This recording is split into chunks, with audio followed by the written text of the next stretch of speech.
தமிழ்நாடு போக்குவரத்து கழகத்தில் உள்ள காலி பணியிடங்களை நிரப்ப ஓரிரு மாதங்களில் நடவடிக்கை எடுக்கப்படும் என அமைச்சர் சிவசங்கர் தெரிவித்துள்ளார்.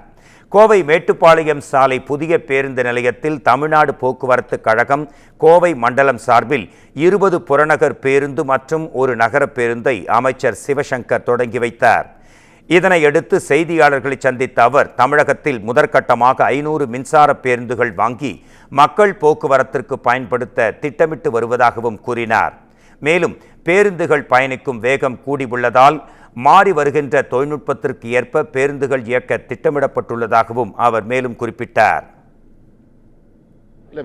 மாறி வருகின்ற கால சூழலுக்கு ஏற்ப தொழில்நுட்ப மாற்றத்திற்கு ஏற்ப பேருந்துகள் வேகமாக இயங்குகின்ற பேருந்துகள் வருகின்றன. அதேபோல் சாலை வசதியும் சிறப்பான முறையில் செயல்படுத்தப்பட்டிருப்பதால் பேருந்துகள் பயணிப்பு வேகமும் கூடியிருக்கிறது. அதனை ஒட்டி வருகின்ற அந்த பிரச்சனைகள் எல்லாம் எப்படி சீர் செய்வது என்று அடுத்தடுத்த கட்டம் துறையிலே ஆலோசிக்கப்பட்டு வருகிறது. மாறி வருகின்ற இதையடுத்து ஈரோடு சென்ற அவர் அங்குள்ள மத்திய பேருந்து நிலையத்திலிருந்து நாகர்கோவில், மைசூர், தேனி, திருநெல்வேலி போன்ற 15 வழித்தடங்களுக்கான புதிய பேருந்துகளையும் கொடியசைத்து தொடங்கி வைத்தார். பின்னர் செய்தியாளர்களை சந்தித்த அவர் தமிழ்நாடு போக்குவரத்து கழகத்தில் உள்ள காலி பணியிடங்களை நிரப்ப ஓரிரு மாதங்களில் நடவடிக்கை மேற்கொள்ளப்படும் என்றும் காலி பணியிடங்கள் நிரப்பப்படும் வரை அவுட் சோர்சிங் முறை கடைபிடிக்கப்படும் என்றும் சிவசங்கர் மேலும் தெரிவித்தார். காலி பணியிடங்கள் ஏற்கனவே நிரப்புவதற்கான உத்தரவை முதலமைச்சர் அவர்கள் வழங்கி அரசு விரைவு போக்குவரத்து கழகத்தில் 685 பேருக்கு நாடாளுமன்ற தேர்தலுக்கு முன்பாக பணியாணை வழங்கப்பட்டுவிட்டது. அவர்களும் பணிக்கு சேர்ந்திருக்கிறார்கள்.